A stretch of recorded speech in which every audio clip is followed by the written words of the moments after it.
In the dim glow of a street lamp on a stormy autumn evening in suburban Chicago, a cardboard box trembled by the curb, its flaps sodden and sagging under relentless rain. Inside huddled 5 tiny puppies, their fur matted and eyes wide with terror, abandoned without a trace of mercy as headlights sliced through the downpour and vanished into the night. One pup, the smallest with a faint white spot on its chest, let out a feeble whine that echoed like a plea for the warmth it had never known, a sound that would one day circle back in the most unexpected way to heal a broken soul. Ethan Harper trudged along the slick sidewalk, his old golden retriever Buddy plodding faithfully at his side. At 48, Ethan carried the weight of recent grief like an invisible anchor. His wife Laura had passed from cancer just 6 months earlier, leaving their modest ranch-style home feeling vast and empty. Buddy, once Laura's constant companion during her treatments, now mirrored Ethan's quiet sorrow, his tail wagging less vigorously with each passing day. They walked these routes every evening, a ritual born from habit more than joy, seeking solace in the rhythm of paws on pavement. That night, the wind whipped leaves around them, and Ethan pulled his jacket tighter, lost in memories of Laura's laughter filling their kitchen. As they neared the corner where Maple Street met Oak Avenue, Buddy's ears perked up, his nose twitching toward the shadows. He tugged at the leash, a low growl rumbling in his throat not from aggression but concern. Ethan frowned, peering through the rain-streaked darkness. There by the gutter sat the box, half submerged in a puddle, its contents stirring faintly. Curiosity turned to alarm as he approached, lifting the flap to reveal the puppies clustered together, shivering and soaked. Their eyes met his, desperate, trusting in that instant, and something cracked open in Ethan's chest, a surge of protectiveness he hadn't felt since Laura's final days. Without hesitation, he scooped up the box, balancing it awkwardly under one arm while guiding Buddy home. The puppies whimpered softly, their tiny bodies cold against the cardboard. Back in his garage, Ethan set them down gently, fetching old towels from the laundry room to dry them off. He examined each one, 4 mixed breed pups with floppy ears and speckled coats, and the runt with the white spot, who seemed weaker than the rest, barely lifting its head. They were no more than a few weeks old, ribs visible beneath thin fur, likely dumped by someone unwilling to care for an unplanned litter. Ethan's hands trembled as he worked, memories flooding back of the stray cat Laura had once nursed back to health in their backyard. She would have loved this, he thought, her kind heart always drawing in the lost and forgotten. The next morning dawned crisp and clear, the storm a distant memory, but the challenges began in earnest. Ethan called in sick to his job at the local hardware store, knowing he couldn't leave the puppies alone. He fashioned a makeshift pen in the living room using laundry baskets and blankets, then drove to the nearest pet supply shop for formula bottles and puppy pads. The cost stung. His savings had dwindled during Laura's illness, but he pushed the worry aside. Feeding them proved tricky. The stronger pups latched on eagerly, but the runt struggled, its suckle weak and intermittent. Ethan sat on the floor for hours, coaxing milk into its mouth drop by drop, Buddy watching curiously from the corner, occasionally nosing closer, as if to offer his own encouragement.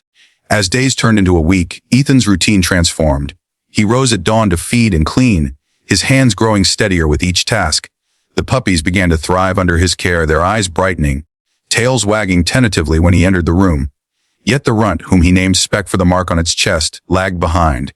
A visit to the vet revealed heart-wrenching news. Speck had a congenital heart defect, compounded by malnutrition and exposure. Dr. Ramirez, a compassionate woman with a gentle demeanor, explained the options. Surgery was possible but expensive with no guarantees. Ethan left the clinic feeling the familiar crush of helplessness, echoes of Laura's diagnosis ringing in his mind. How could he afford this? And yet how could he not try? That evening, as Ethan sat on his porch watching the sunset paint the neighborhood in golden hues, his neighbor Mrs. Jenkins wandered over with a plate of homemade apple pie. A retired teacher in her 70s, she had noticed the unusual activity in his garage and inquired gently. Ethan shared the story, his voice cracking as he described Speck's plight.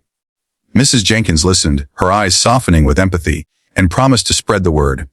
By morning, the community stirred. A young couple down the street, the Millers, dropped off bags of puppy food and toys their own dog had outgrown. Mr. Patel from the corner store arrived with discounted supplies, recalling how Laura had once helped his family during a tough time. Even kids from the block came by, wide-eyed and eager, offering to walk Buddy or play with the healthier pups under Ethan's supervision. But the emotional twists deepened. One night, as Ethan bottle-fed Speck, the puppy suddenly went limp, its breathing shallow. Panic surged through him. He bundled Speck into a blanket and rushed to the emergency vet, tears blurring his vision on the drive. Hours ticked by in the waiting room. Buddy left at home, whining at the door. The vet stabilized Speck with medication, but warned that without surgery soon, the outlook was grim. Exhausted and defeated, Ethan returned home at dawn, collapsing onto the couch where Laura's favorite quilt still lay folded. In that moment of despair, he whispered aloud the doubts that had plagued him since her death. Why did kindness feel so futile against the world's cruelties? Word spread further through social media, thanks to Mrs. Jenkins posting on the neighborhood Facebook group. Unexpected acts of kindness poured in. A GoFundMe page raised funds for Speck's surgery almost overnight. Contributions from strangers moved by the tale of a grieving man and his rescued pups. A local animal shelter offered free vaccinations for the litter, and a volunteer trainer named Sarah, who had lost her own pet recently, visited to help socialize them. Sarah's presence brought light to Ethan's days. Her shared stories of loss forged a quiet bond, reminding him that healing often came through helping others. Together, they watched the puppies romp in the backyard, their energy infectious, pulling Ethan from his isolation. The surgery day arrived amid a mix of hope and fear. Ethan paced the vet's lobby, clutching a photo of Laura for strength. Hours later, Dr. Ramirez emerged with a tired smile. Speck had pulled through. The defect repaired, though recovery would take time. Ethan visited daily, witnessing Speck's gradual strengthening, the puppy's eyes now sparkling with life. The other pups, named Scout, Bella, Max, and Luna, grew robust and playful, drawing laughs from Ethan that he hadn't uttered in months. Buddy, too, seemed rejuvenated, gently herding the little ones like a proud uncle, his tail thumping with renewed vigor. In a heartwarming turn, Ethan decided to keep Speck and Scout, finding in them a new family unit that honored Laura's legacy of compassion. The remaining 3 found loving homes through the shelter, Bella with the Millers, Max with Mr. Padel's grandchildren, and Luna with Sarah, who had become a close friend. On adoption day, the neighborhood gathered for a small celebration in Ethan's yard, sharing stories and tears, the puppy's joyful barks mingling with human warmth. Ethan realized then that his act of kindness had not only saved the pups but had mended fractures in his own heart and community, a ripple effect Laura would have cherished. As Speck nuzzled into Ethan's lap that evening, the white spot on its chest catching the lamplight just as it had on that fateful rainy night, Ethan felt a profound gratitude. The wine that had pierced the storm had led him here, to a place of renewed purpose and connection. Kindness, he understood, was not a fleeting gesture but a bridge across loneliness, capable of transforming despair into hope. If this story touched your heart and reminded you of the incredible power of compassion, please give it a thumbs up, subscribe to Pure Kindness Stories for more uplifting tales, and share it with someone who needs a spark of hope today. Together, we can spread kindness one story at a time.